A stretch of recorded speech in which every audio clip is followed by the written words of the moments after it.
राजनीति विज्ञान विषय के साथ इस सरस्वती ग्रुप ऑफ कॉलेजेस की डिजिटल प्लेटफॉर्म पे आप सभी लोगों का हार्दिक स्वागत है। दोस्तों, आज हम लोगों को बीए तृतीय वर्ष का राजनीति विज्ञान विषय से संबंधित तृतीय प्रश्न पत्र में आज हम लोगों को पढ़ना है लोकार्नो की संधियां। चैप्टर का नाम होगा और टॉपिक होगा लोकार्नो संधि। आइए देखते हैं इस चैप्टर से संबंधित अध्ययन करने का जो हमारा उद्देश्य है, इसमें ये जानना है कि लोकार्नो संधि कब, कहां और कैसे हुआ था, इसकी जानकारी इसमें प्राप्त करना है।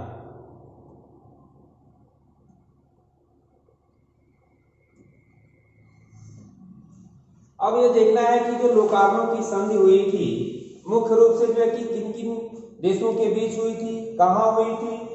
कहा कि वर्साय संधि के बाद से फ्रांस सुरक्षा की खोज में लगा हुआ था, यानी कि प्रथम विश्व युद्ध के बाद से फ्रांस अपने आप को असुरक्षित महसूस कर रहा था और इसी क्रम में वह वर्साय की संधि कर किया जाता है। वर्साय की संधि के माध्यम से वह अपने आप को सुरक्षित करता है, विभिन्न देशों के साथ अनेक प्रकार की संधियां करता है, उसके बाद से जो है कि अपने आप को सुरक्षित करता है।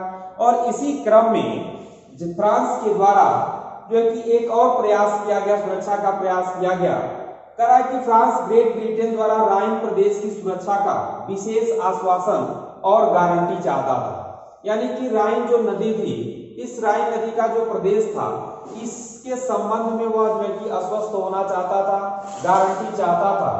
जर्मनी ने रूर पर अधिकार होने से पहले यह प्रस्ताव फ्रेंच सरकार के सम्मुख रखा कि वे दोनों ग्रेट ब्रिटेन बेल्जियम के साथ मिलकर के इस बात की प्रतिज्ञा करें कि एक पीढ़ी तक वे एक दूसरे के विरुद्ध युद्ध नहीं छेड़ेंगे। जर्मनी भी कुछ समय के लिए शांति चाहती थी और जर्मनी के द्वारा फ्रांस के सम्मुख यह प्रस्ताव रखा गया कि दो देशों के साथ, देख रहे होंगे आप लोग, ग्रेट ब्रिटेन और बेल्जियम, ग्रेट ब्रिटेन और बेल्जियम के साथ मिलकर के वह ये चाहते थे कि आने वाले समय में एक पीढ़ी तक दोनों देश जो है कि मिलकर के प्रतिज्ञा करें कि वह एक दूसरे के विरुद्ध किसी तरह का युद्ध नहीं छेड़ेंगे। फ्रेंच प्रधानमंत्री कह रहा कि घाटे का सौदा समझ करके इस प्रस्ताव को क्या कर दिया, अस्वीकार कर दिया, प्रस्ताव को स्वीकार नहीं किया। और अगले 2 वर्षों तक जर्मनी इस प्रस्ताव को फ्रांस के सम्मुख दोहराती रही। अर्थात कहने का तात्पर्य यह है कि फ्रांस इस जो है कि प्रस्ताव को कि अगले 1 पीढ़ियों तक हम किसी के विरुद्ध युद्ध नहीं करेंगे का प्रस्ताव लेकर के जर्मनी आती है, लेकिन फ्रांस उसे स्वीकार नहीं करता है। और 2 वर्षों तक लगातार जर्मनी के द्वारा जो है कि यह प्रस्ताव दोहराया जाता है। 2 वर्ष के बाद से फ्रांस को भी समझ में आता है और इस प्रस्ताव को क्या कर लेता है, स्वीकार कर लेता है। 2 वर्ष बाद से फ्रांस इसे मानने को राजी हो जाता है। इसमें मुख्य रूप से 3 व्यक्तियों की भूमिका थी। जर्मन विदेश मंत्री गुस्ताव स्ट्रेसमान, फ्रेंच विदेश मंत्री ब्रियान, ब्रिटिश विदेश मंत्री चैम्बरलेन।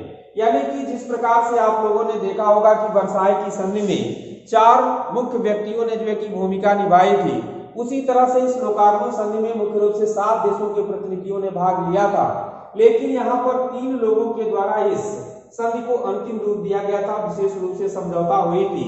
तो अगर यह प्रश्न पूछा जाए कि लोकार्नो संधि में मुख्य रूप से किन किन व्यक्तियों ने जो है कि भाग लिया, किसके किसके बीच यह महत्वपूर्ण समझौता हुआ था, तो आप बता सकते हैं कि जर्मनी के विदेश मंत्री गुस्ताव स्ट्रेसमान, फ्रेंच विदेश मंत्री ब्रियान और ब्रिटिश विदेश मंत्री चैम्बरलेन के बीच ये जो है कि समझौता, जो महत्वपूर्ण समझौता लोकार्नो की हुई थी, हुआ था।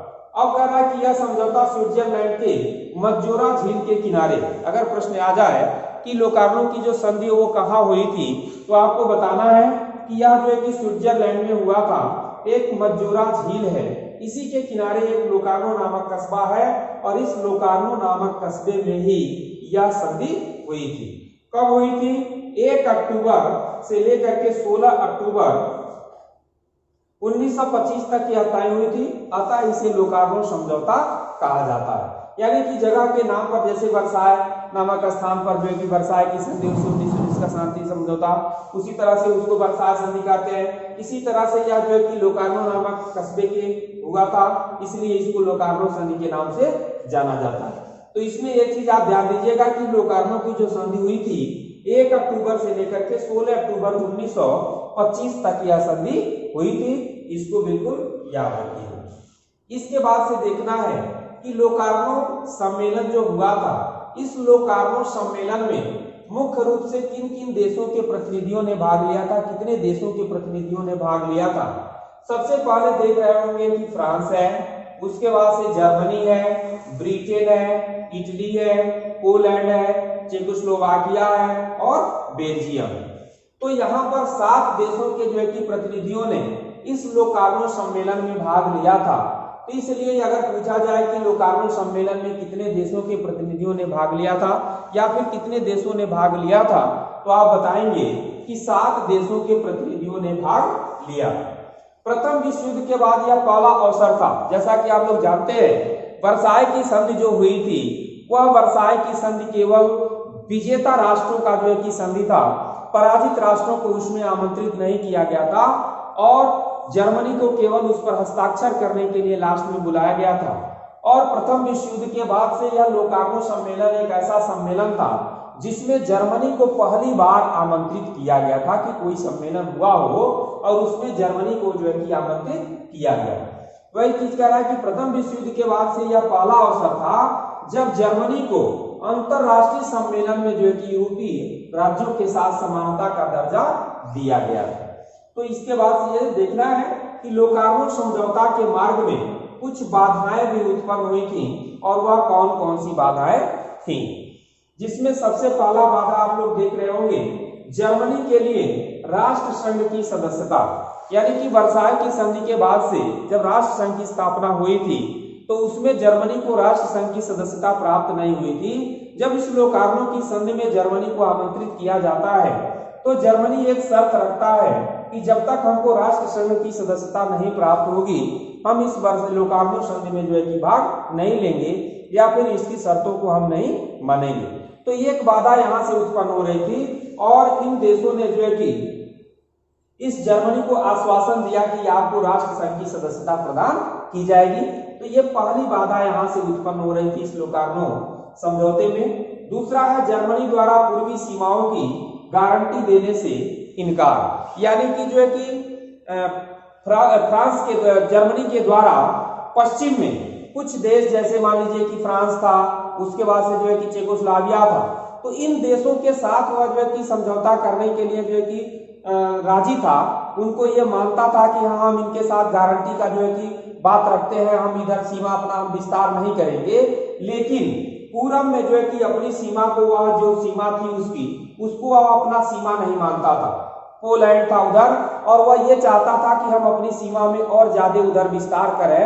तो इस तरह से एक समस्या यहाँ खड़ा हो रही थी कि जर्मनी पश्चिम में तो गारंटी देने के लिए तैयार था, लेकिन पूर्वी सीमा को वह अपनी सीमा नहीं मानता था। उसके बाद से जो तीसरी बाधा इसमें आ रही थी, जर्मनी को रूस विरोधी सैनिक कार्रवाई से मुक्त। अर्थात जर्मनी सोवियत संघ के साथ, रूस के साथ पहले ही एक ऐसी संधि कर चुका था कि वह रूस के विरुद्ध सैनिक कार्रवाई करने के लिए जो है कि मुक्त था। अर्थात वो सोवियत संघ के विरुद्ध सैनिक कार्रवाई नहीं कर सकता था, लेकिन जब वह राष्ट्र संघ की सदस्यता प्राप्त करता है तो इसके तहत राष्ट्र संघ के नियमों के अनुसार यदि पश्चिमी देशों के साथ आक्रमण करना पड़े तो उसको उसके साथ आक्रमण करना पड़ता। लेकिन यह संधि में जो है कि प्रस्ताव रखा कि हम ऐसा काम नहीं कर सकते हैं, अतः इसमें सदस्य देशों ने सोवियत संघ के विरुद्ध सैनिक कार्रवाई करने से इसको क्या कर दिया गया, मुक्त कर दिया गया। लास्ट में कहा गया कि चलिए ठीक है, आप सोवियत संघ के विरुद्ध सैनिक कार्रवाई नहीं करेंगे। इसके बाद से लोकार्नो संधि का जो प्रमुख प्रावधान था, उन प्रावधानों में देखिए 3 प्रकार के प्रावधान हैं। पहला है पारस्परिक गारंटी की संधि। जो पहला संधि हुआ था, अगर ये सवाल किया जाए कि लोकार्नो में कितनी संधियां हुई थी, तो इसमें जो है कि 7 संधियां हुई थी। आप लोग इसको ध्यान रखिएगा। जो पहला संधि था पारस्परिक गारंटी की संधि था, इसमें कुछ सदस्य देशों के साथ पारस्परिक गारंटी की संधि हुई थी कि एक देश दूसरे देश के विरुद्ध किसी तरह से जो है कि युद्ध नहीं छेड़ेंगे, सैनिक कार्रवाई नहीं करेंगे, एक दूसरे के ऊपर आक्रमण नहीं करेंगे। यदि उनके बीच किसी तरह का कोई विवाद उत्पन्न होता है तो उस विवाद का निपटारा राष्ट्र संघ के द्वारा किया जाएगा। उसके बाद से आता है मध्यस्थता की संधि। जो मध्यस्थता की संधि हुई थी, दूसरा, तीसरा, चौथा और पांचवा, ये जो 4 संधियां हुई थी, इसको जो है कि मध्यस्थता की संधि कहते हैं। और इस मध्यस्थता की संधि का तात्पर्य यह है कि अगर उन देशों के बीच किसी तरह का कोई विवाद उत्पन्न होता है तो उसको मध्यस्थता के माध्यम से हल किया जाएगा, अर्थात आपस में ही बैठ करके समझ करके उस समस्या का समाधान कर दिया जाएगा। इसके बाद से आता है गारंटी संधियां, और लास्ट की जो 2 संधियां थी वह जो है कि गारंटी की संधियां थी। और तो इस तरह से यानी कि पहला संधि यहाँ है, 4 संधियां है, 2 यहाँ है, यानी कि अंतिम में जो 2 संधियां थी वो गारंटी की संधियां थी।